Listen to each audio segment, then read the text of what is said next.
Hello student, welcome back to decoder भाऊ. आज आपण पाहणार आहोत unit 4 cloud for I O T.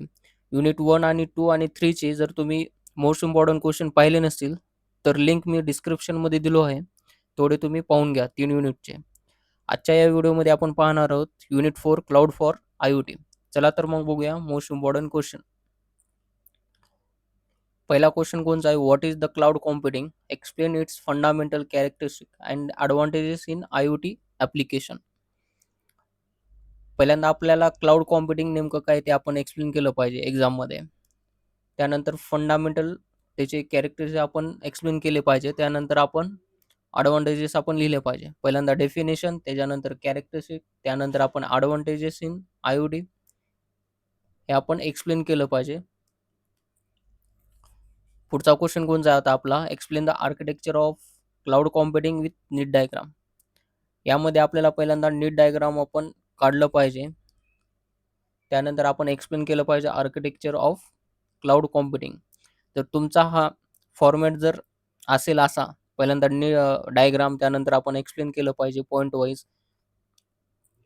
पॅराग्राफमध्ये लिहायचं नाही, आपलं पॉईंट वाईज जर तुम्ही लिहिलो ना, तुम्ही एक्झामिनरवरती तुमचं इम्प्रेशन पडतं आणि तुम्हाला चांगले मार्क भेटू शकतात. पैकीच्या पैकी मार्क पुणे युनिव्हर्सिटी देत नाही, एवढं लक्षात ठेवा. हे आमचा अनुभव आहे. चला तर मग भेटू. सॉरी, बघूया पुढचा क्वेश्चन कोणता आहे ते.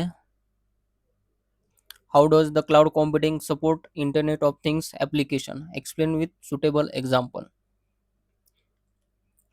क्लाउड कॉम्प्युटिंग सपोर्ट कसं करतं इंटरनेट ऑफ थिंग्सला ॲप्लिकेशन, हे आपण एक्सप्लेन केलं पाहिजे एक एक्झाम्पल सोबत. हे इम्पॉर्टंट आहे, याच्या पण मार्क आपल्याला ॲड होतात. पुढचा क्वेश्चन कोणता आहे? Compare AWS, Microsoft Azure and Adafruit cloud for IoT application. Comparison नेहमीच आपण टेबल फॉर्मॅटमध्येच लिहिलं पाहिजे पॉईंट वाईज, हे लक्षात असू द्या. त्याच्यामध्ये आपण काय एक्सप्लेन केलं, फीचर कोणचे पॉईंट असले पाहिजे, 5 किंवा 6 पॉईंट आपण लिहिलेच पाहिजे. हे मायक्रोसॉफ्ट Azure हे आम्हाला आहे एक टूल आहे सायबर सिक्युरिटीमध्ये, ते आपण ॲनालिसिस करतो लॉग्स, आपण जे नेटवर्किंगमध्ये असतात त्याच्या थ्रू आपण ॲनालिसिस करतो. पुढचा क्वेश्चन कोणता आहे? Explain the role of AWS in IoT system. Discuss its important services used for IoT application.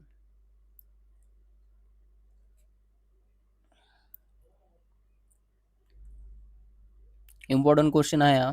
Explain केलं पाहिजे role of AWS in IoT सिस्टीममध्ये. त्याच्यानंतर important services used for IoT application. Services important आहे, करून जाऊ तुम्ही. What is the Microsoft Azure IoT? Explain its features and benefit for IoT based project.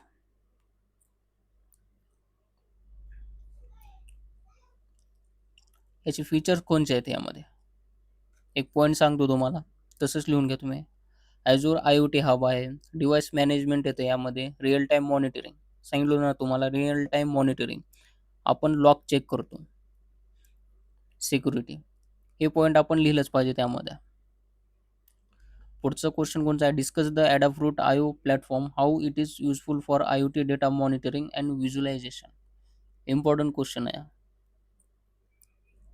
त्यामध्ये important point आपण मेन्शन कोणचे लिहिले पाहिजे? Dashboard, graphs, data logging, MQTT support, easy integration, हे आपण पॉईंट असलेच पाहिजे. हे पॉईंट लिहिल्यानंतर त्याखाली आपण अंडरलाईन केलं पाहिजे, जेणेकरून जो एक्झामिनर असतो त्याचं लक्ष जातं त्या पॉईंटवरती आणि आपल्याला मार्क भेटतात.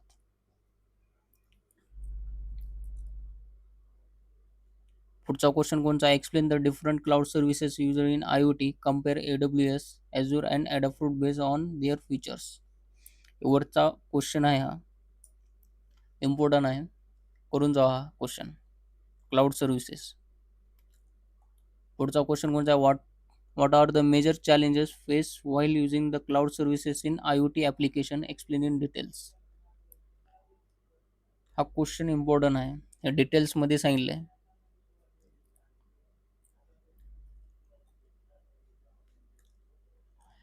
कोणते चॅलेंजेस आहेत ते लक्षात ठेवा.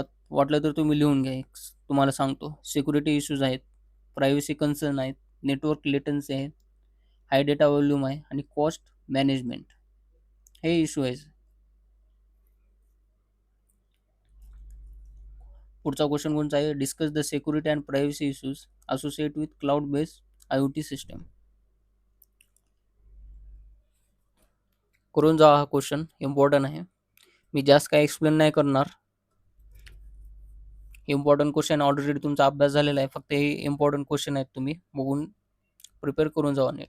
आणि तुम्ही पॉईंटमध्येच लिहिलं पाहिजे, तुम्ही पॉईंट वाईज पॅराग्राफमध्ये लिहू नका तुम्ही.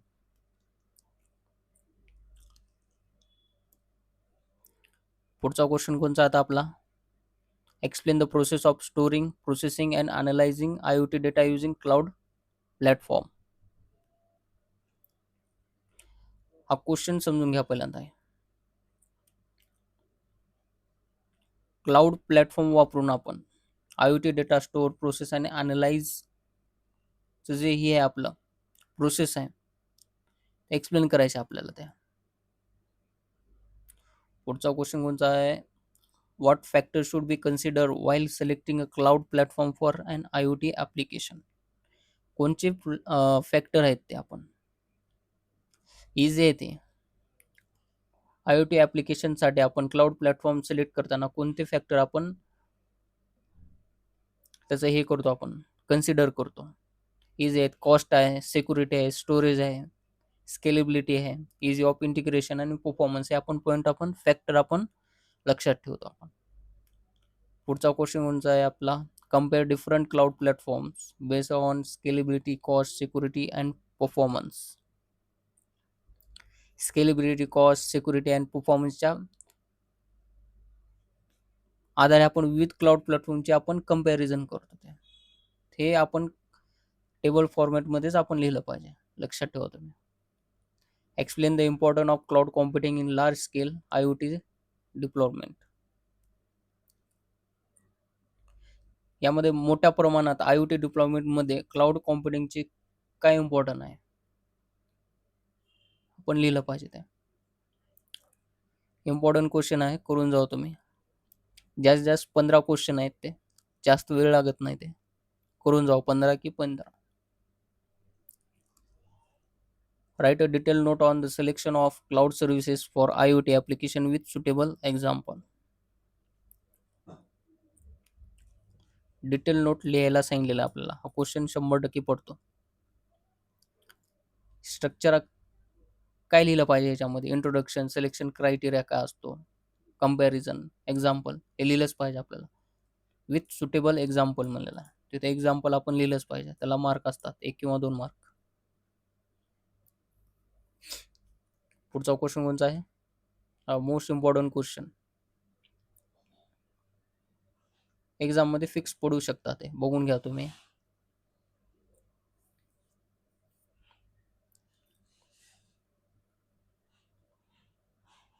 जर चॅनलला सबस्क्राईब केला नसताल तर डेकोडर भाऊ या चॅनलला सबस्क्राईब करून घ्या आणि टेलिग्राम चॅनलला जॉईन करा, जेणेकरून तुम्हाला पुढचे व्हिडिओ कोणते आहेत येणार आहेत चॅनलवरती तुम्हाला समजतील. चला तर मग भेटूया पुढच्या युनिटमध्ये, युनिट 5. थँक्यू.